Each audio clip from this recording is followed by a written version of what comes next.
kok njaluk sedan. Ya ora apa-apa nek anake kuat. Paling ora aja sedan go, Pak. Apa? Becak ta sepeda dak jeh kuat ta. Omonganmu kok iso. Alhamdulillah muji syukur dumateng Allah taala le. Nggih, Pak. Iki bengi iki rame ya. Rame ah. Wong sing delok seragaman ngono kok. Kowe ku ndak gak delok blas ngono kowe. Halo Mas Ceking. Kowe ape mulih, Mas? Dagelan kondang lho iku. Kok iso kondang, Pak? Kondang ora tau main. Kok kondang ora tau main? Maune inspirasine dadi dagelan saiki dadi tukang syuting. Ancen wis diatur ngono kok, Pak. Sing piye? Wis diatur karo Gusti Allah Subhanahu wa taala. Rezekine wis ditata dhewe-dhewe. Ngono. Ana sing dadi dagelan, ana sing dadi tukang syuting, ya ana sing dadi tukang panjak ngono. Lah dadi tukang syuting lah ngono iku lho, kaya Ceking ngono iku. Gino, Pak. Upama aku ndek anak wedok ngono, ora entuk dipek ndeke. Lho kowe iku goblok kowe. Wong dipek duwe anak tukang syuting kok emoh iku piye? Ya dek ramoh iku tukang syuting iku nek dipek tukang syuting dak ora cepet duwe putu aku malah. Lah kok ora cepet duwe putu iku piye? Lah tukang syuting tugase la apa? Tugase nyinceng. Lah iya ngono bar dijabno ora wani mlebu kamar dinceng bloko. Iya ya, Pak. Ora dadi-dadi. Ora dadi putu malah. Penake dadi apa? Nek kanggoku ya tak entukno tukang son ah. Lah petingane apa? Lho tukang son iki penting mergawene ya penting. Tek penting. Wah, urung rabi. Cara mono urung rabi ki wis tes sik, Pak. Ngono. Wong tukang son ki gaweane apa? Ngetes semik. Lah iya saurunge rabi dak tes sik ah. Anakku dites. Iya. Tak gecek malah. Wong kok nesu. Kowe sajake tek isin main nang kene lah apa? Aku iku asine isin kok, Pak. Ndek awan lah ngono kuwi masam nyanyi ya grogi mergo isin. Lah nek aku mono isin mergo didelok Pak Sukat.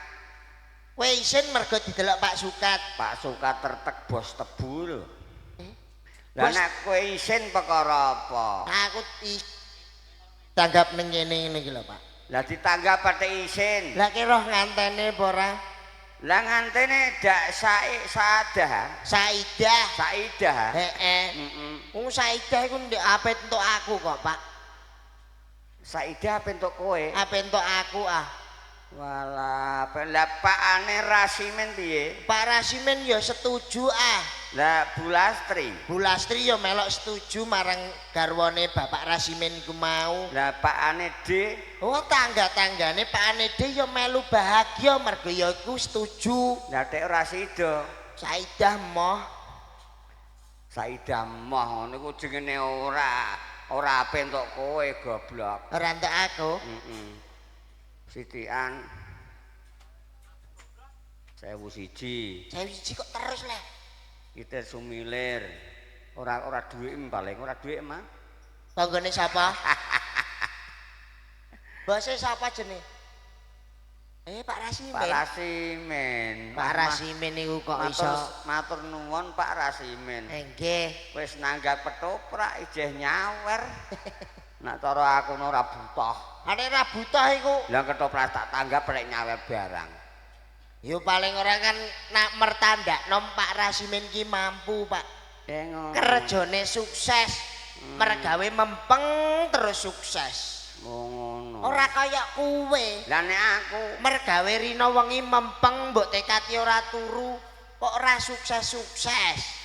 Mbah aku mbah gini ya. Kok gini ya? Ngam kok iso. Pak Rasimen ki ora mok gur mok jeneng tok lho, Pak. Napa? Pak Rasimen ki ana artine dhewe. Masa ana artine? Ana. Bareng perkara kowe dhuwit dik 100 iki mau. Iya, dikae dik 100 jenenge Pak Rasimen iki tak artekno. Ngono. Wae. Rasimen iku piye? Ya dibagi telu, Pak. Rasimen. Ra dak ngene, Pak. R terus A. Tak gecek iku malah. Senengane kok nesu.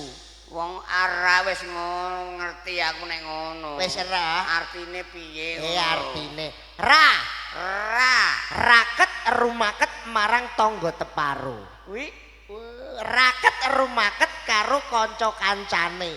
Wi raket rumaket karo dulur-dulure. Wi wawi ae tak idoni engko. Lah aku wawi wis 250 lho. Ada 250 iki kondi wae. Lho iki metu wawi tokne. Wi 250. 250 ngene iki. Lah kok akeh kowe, Pak? Jadi rasimen raket rumaket marang tangga teparo. Raket rumaket karo sedulure, rumaket karo kanca-kancane. Kowe ra roh mang sing buah. Wah, sing ngulemi kaya banyu mili, walah kaya pasar. Ha iya sing buahe mang gawanane nyanyak. Apa? Nyanyak. Nyanyak iya apa? Lah nyanyak sing digawa abang ijo utawa ijo putih ngono ku lho. Sing digadah beras iku. Iku dak nyanyak. Nek ning kene nyanyak, Pak. Nyanyak. Lah nek ning gonem Angkring. Lho ning gonem angkring. Angkring. Ning gonku gak angkring, gak nyanyak. Lah apa? Tas. Wong buwana kene nggo nyanyak karo ember. Nang embere dikebeki beras, nyanyake isine gula. Ngono ya, Pak ya. Mula raken rumaket karo tangga teparo karo sedulur karo kanca kancane. Jos. Jos aku semang sing era. Lah sing si ku S karo I. Roh. Era. Tak jotos. Alah ngono ra. Sinau nguripi omah-omah. Sinau nguripi omah-omah maksude piye? Oleh sinau nguripi omah-omah iki kaya gedhekno anak. Gedhekno anak cilik dilairno ngantek gedhe iso nikah dhewe, dhewe. Berarti sinau maune mergo sinau ling nguripno keluarga. Nguripno keluarga, Pak. Ngono Lah sing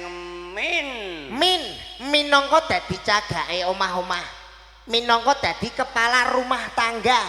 Kudu iso ngatur sing wedok utawa ngatur anake. Oh ngono. Dadi yo Pak Rasimin iki keluargane sakinah mawaddah warahmah. Semono uga temanten kekalihe. Pak, urip-urip setia. Adit karo Dik Saidah. Dik Saidah. Muga-muga ngantene kalorone ya nganten anyar ya anyare ya amohe jajeg anyar. Ora kaya tanggaku. Lah nek tanggamu kene, Pak. Nganten anyar nek mlaku-mlaku karo bojone. Bojone digandheng sandung jegluk sing lanang. Hati-hati ya Mas nggone mlaku. Ngono ya, Pak. Barang di anak loro mlaku wong loro sandung jegluk.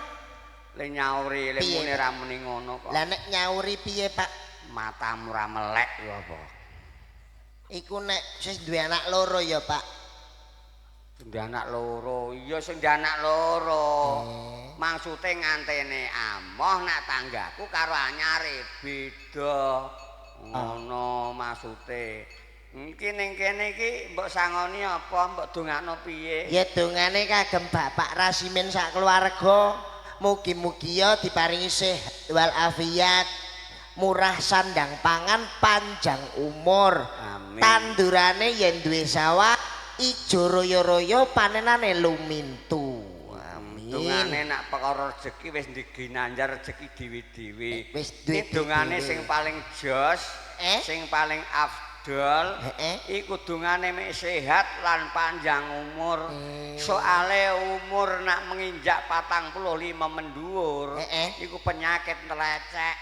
Penyakit nelecek, Pak? Ana apa penyakit uyah legi. Kok uyah legi ku piye? Kencing manis. Kencing manis deranak bahasa Indonesia. Lah nek basa Jawa kencing apa? Uyah. Lah nek manis legi. Kencing manis. Uyah legi. Lho ya. Iya ya, Pak. Lah iya kok iso ana penyakit aneh-aneh. Aneh-aneh? Otot kecut. Otot kecut iku piye iku? Kok otot kecut iku piye? Lah apa? Asam urat. Lah nak Jawa dak otot kecut. Lah kok iso? Lah nek asam ngopo? Asam kecut. Lah nek urat otot. Lah iya nek asam urat otot kecut. Sing salah sapa? Ya aku, Pak. Lah iya kok iso tak sampeluk kowe malah. Engko tak jiotos malah. Omonganmu sing penak ngono lho. Putrane Pak Rasimin dalah Bulastri. Bulastri. Supadosa keluargane raket kaya bapake. Mergo bapake iki dilas. Dilas keluargane dilas. Kok iso dilas, Pak? Yo dilas. Dilas tegese dilas. Dilastri ngono lho. Dilastri. Keluargane dilastri. Kok dilastri ku piye? Aja dilas dak kukah. Ya ora ngono ah. Lah piye? Mas Adit mergawe nang tukang las. Lah lha apa? Tri. Kok Mas Adit keluargane Pak Rasimin? Iki raket rumaket mbok kandakno mang. Kukah mergo dilas. Las apa dak ngono. Las apa? Lastri. Ngono. Lastri Mas Adit untuk Dek Lastri. Iya. Mas Adit untuk Dek Lastri tak kaplak pisan ku malah. Lah sapa? Mas Adit kok Saidah Lastri. Bu Lastri. Omonganmu Pak Rasimin iki Bu Lastri. Adik karo Saidah. Anake Suratno Kidul lho. Kena anake Suratno Kulon iku lho. Lho kok kenal Suratno iku? Lho piye kiku? Kenal? Ya ora aku maca buan jurusan buah mang. Delok buan niku piye? Lah iya ndelok buan jurusane rono. Pak Suratno berarti bisane Pak Rasimin. Ngono didongak-dongakno muga-muga sakinah mawaddah warahmah. Nek cara nggonku le nganten ngono iku ditungi kok. Lho nek cara nggonem ditungi, Pak. Iya. Lah hitungane kepiye, Pak? Lah kowe roh ta ora? Lah nek aku ya sak rohku ya. Gunung Jugruk Segara Asad. Hitungane wong mati goblok tak sampluk iku malah. Hitungane wong mati? Wong mati ku. Ya nek no kleru apa? Ayo kleru. Sing iki lho. Kethek menek ciglok mati. Gawe ondo. Gawe onda tak sampeluk kok malah.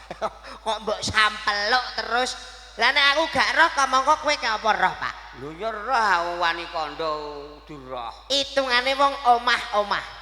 Nek cara nggon aku cara kene ya padha wae. Piye, Pak? Guna bisa lara pati. Guna bisa cidra lara pati. Ngono wis pas. Guna bisa cidra lara pati. Wis pas ya, Pak ya. Wis pas. Guna cidra lara pati. Iya. Guna bisa wis. Omonganmu kok. Hitungan nganten nek aja tiba guna iku aja nganti dileksanakno. Tiba guna gak oleh dileksanakno, Pak. Sebabe apa? Nganten lanang luput diguna-guna wong wedok, nganten wedok diguna-guna wong lanang. Main Mbah Dukun. Lho iya mbah acarane ra roh ah. Dadi gantuk nek tiba guna ya, Pak. Ya ora iso wong akhire iku wong lanang ora percaya wong wedok ora percaya wong lanang. Padha ora percayane. Iku sing entuk guna-guna. Lah iya, Mbah. Iku sing guna. Sing bisa. Bisa iku luwih apik. Bisa luwih. Ituan nganten tiba bisa ku luwih apik. Kaya tanggaku kula omah. Intungane nganten tiba bisa. Iya. Alhamdulillah 3 tahun. Nyambut gawe sithik-sithik diklumpukno. Kena nggo tuku motor, kena nggo tuku mobil. Mobile ditulisi. Ditulisi apa, Pak? Ora nyono. Ora nyono. Atase nyambut gawe sithik-sithik nggo tuku kuat-kuat, nggo tuku mobil. Ngono ya. Tangga desaku dak iso. Tangga desanem ya padha ae. Nyambut gawe tebasan pelem. Duwe nglumpuk. Tukang tebas duwe nglumpuk. 4 tahun iso tuku pethak. Tuku pethak. Pethak iku sawah. Sawah. nggo tuku mobil. Ya tuku mobil barang. Mobile ditulisi. Ditulisi Pak. Ora ngira. Wah, ora ngira. Aku dhewe dagelan iki tak klumpuk-klumpukno. Kowe iku? Heeh. Wih. Ape tak nggo tuku mobil. Wih. Mobilku tak tulisi. Mbok tulisi apa, Pak? Ora. Kelakon. Malah kok ngene maine. Lah nek ora ngene gini wong dagelan bayaran piro kok ape tuku mobil? Oh dagelan iku bayaran piro? Bayaran piro aku piye lho? Lho bayaran piro kok ape tuku mobil ape mbok tulisi barang iku? Mbah diklumpuk-klumpukno. Ya ora ana iso nglumpuk wong jajaneme banter ngono. Banter dijajakno wonge kok. Jajakne sapa? Mas Dodok. Iku Mas tiba bisa, Pak. Iya, Pak. Cidra. Cidra. Cidra iku ngapusi. Cidra iki ngapusi. Wong lanang ngapusi wong wedok ngapusi wong lanang.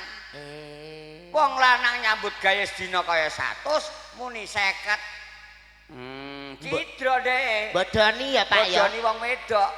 Semono go wong wedok blonjo entek 20.000 muni 60.000. Cidra ngakal-ngakali ngapusi terus. Nek ngono berlarut-larut akhire ora tentrem. Ora tentrem. Congkrah oleh omah-omah ya, Pak. Iya, itu nganti bebi Cidra disiriki. Tiba lara ya ora apik. Kok tiba lara ora apik, Pak? Ya ora apik kok, tiba lara kok ora apik mbok takon ndresroh dhewe ya. Iya. Tiba lara ora becik, Pak. Tiba pati ya disiriki ngono. Dadi hitungane wong gawe omah-omah ya, Pak. Iya. Guna bisa Cidra lara pati. Dieling-eling Mas Adit kalian Mbak Saidah. Mugi-mugi ya dadi penganten kekalih sing sakinah mawaddah warahmah. Enggal-enggal diparingi momongan. Pokoknya rezekine dilancarno kalian Gusti Allah Subhanahu wa taala. Sing dijaluk sehat, rezeki lancar, panjang umur. Amin. Amin.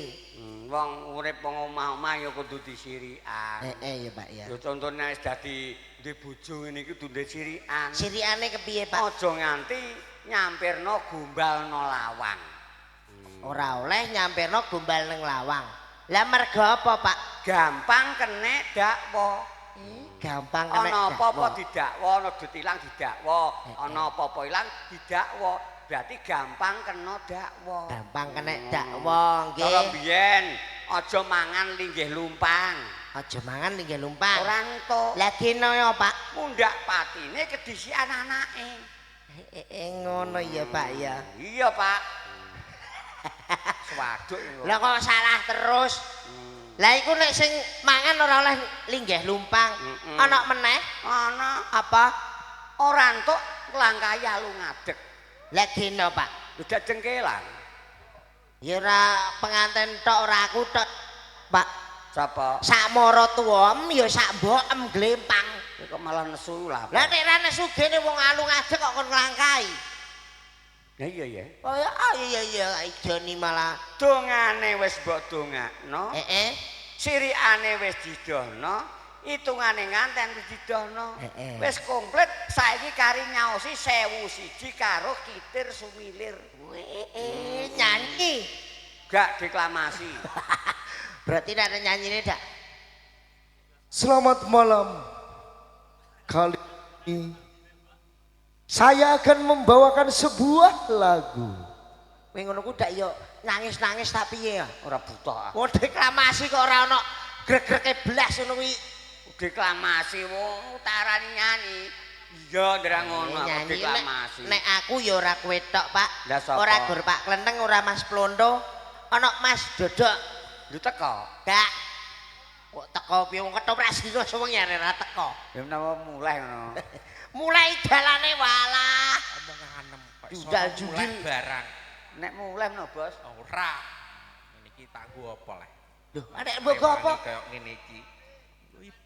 Lho, kok ono kok sewuman biru-biru kowe. Oh kae Pak Rasimin. Pak Rasimin. Jawan lah ya Pak Rasimin. Sik dagelane telu kok mok loro. Ya ora urusan tidak 30-an 300 ah. Lho. Puluhan telu 300. 30 300 punjul Rp3. Ngedume ngono ah. Iya. Paling kok aku sing 20 kowe sing 40-an.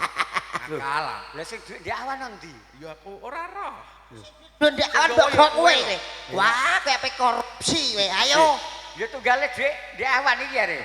Yen terus tak delen ndi paling sak. Wah, ape korupsi, Bos. Korupsi. Sesuk 3 dina aja tukokno iwak bebek. Ora berarti iki tak cekeli. Heeh. Ora tak ceklene. Lah nek mbok cekel aku nyekel apa? Iki piye? Ketokan. Ya. Sing Siap. awe parasimen pokoke. Siap Mas, Bro. Parasimen. Parasimen mlebu. Sik. Iku Mas Sira duwe dhewe iki, Mang. sitokan ya. Sik. Sitokan. Sitokan. Ya ora iso, kowe wis gowo loro are. Kowe loro aku siji, ngono lho. Iya, Bra. Loro. Ndekne wis loro lho, Bos. Kowe kok sithik dhewe. Ora apa-apa wong aku kan pengikut Anda. Sewu sijar kitir sumilir. 1001 njaluk dibaleni meneh. Heeh, di awan sampun 1001. Ya ora apa-apa. Ora apa-apa. Wong anak lagune Berarti anak. seneng to ya. Heeh. Iya. Heeh. Engko kowe. Lagune lagu favorit menawa. Favorit. Heeh. Lagu itu menyentuh banget tentang seseorang anak. Heeh. Aja nganti wani karo wong tuwa. Wah. Kudu patuh karo wong tuwa. Kaya iku lho ya. Wani wong tuwa ya ngono kuwi. Ora modot-modot. Wani wong tuwa apane? Aku lahir mbokku wis ora ana. Lah aku wani ndek apaan? Lho kowe lahir mbok mrano iku mlethek apa kowe? Aku lahir mbokku wis ora ana kok mlethek apa, Re? Ku nek jak omongan kok ora tanggap blas kuwi. Lah iya, mbok mrano iki kowe lahir karo sapa? Nggih, yuk diaturi yuk Pak yuk. Maksudnya Kitir ra ana sumilir. ku ya mati ku lho, Le. Tinggal. Ora mudeng diomong ora mudeng saiki. Diaturi kitir sumilir dulu nanti 1001 lanjut. Ya. Kerja bareng Jawara Production Siswa Budaya TV. Sone Mas? JNC Audio. Wong. Satu tembang kitir sumilir terspesialkan Ora. buat Pak Rasimin. Pak Rasimin. Ora sone ora huper iki. Kok Hooper? Huper. Hooper iki merek, Pak. JNC Audio.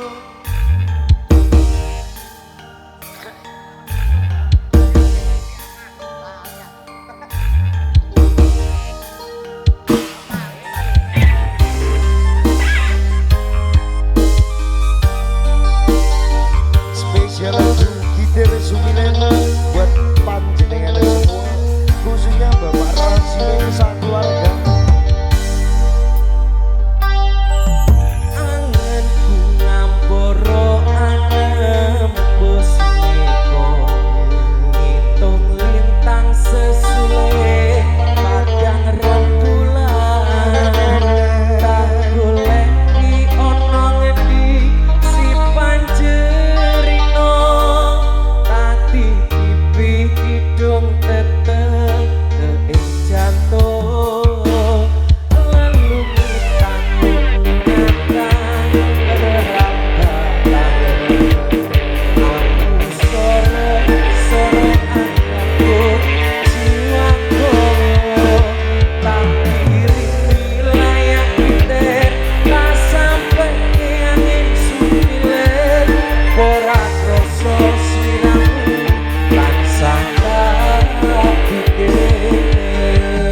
Siswa budaya Rino wengi wayangmu bedo atiku Singo tirta satu pomo kapan boyo aku bisa nyekem lintang indahe rembulan aku samar kuatir lan Sekar ing ora kang cengkar Ngelakang tanpa upama nunggu umetes sing tirta kanggo nelesi lungguh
nuwun Mas. Matur suwun kagem mbae nggih. Kang sampun peparing nggih berkah barokah. Amin. Seger waras. Amin. Bae wedok mau sajae kaya kudu ape nangis. Perkara apa? Ya ngerti. Suaraku nang. Enek menawa Hayati. Iki koyo padha ae lagune iki malah kudu nangis 1001 iki. Aku kok kudu jajan. Bar iki sarapan Pak. Nang yo nggih.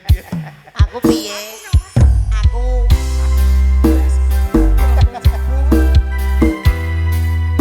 satu Bang 1001 spesial kagem Jawara Production Sesro Budaya Bapak Razimin sak keluarga. JNC Audio Dan juga spesial buat tamu undangan sing tasik bersami.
sembah nuwun kagem sepisan malih dumateng panjenenganipun Bapak Rasimi.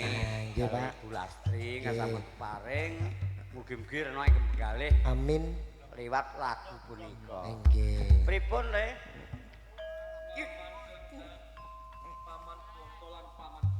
Nggih. Sampeyan iki dadi abdine Kraton Daulat ya wis kapolres. Ampun suwe 16 tahun. Upama aku njaluk sabjantune lan sampeyan sak katrine rak yo ora sambat kangelan, Ya. sambat wegah. Tergantung. Tergantung. Lah sabiyantune napa? Namami kan urunan kula mboten purun.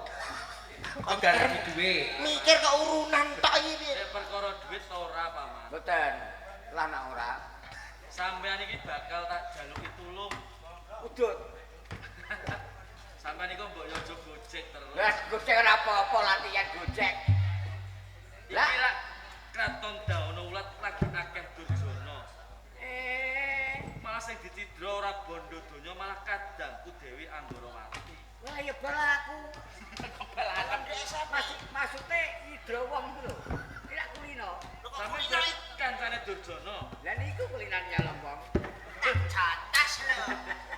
Iki disoting lho, Paman. Sote ora apa-apa ora. Naik padu ning omah kok. Kita ketoprak terus jelimet kate jagan tek ya ora. Iki mumpung dina sing apik, Paman bakal ngupadi kadangku Dewi Anggarawati. Iki monggo-monggo pelajaran aku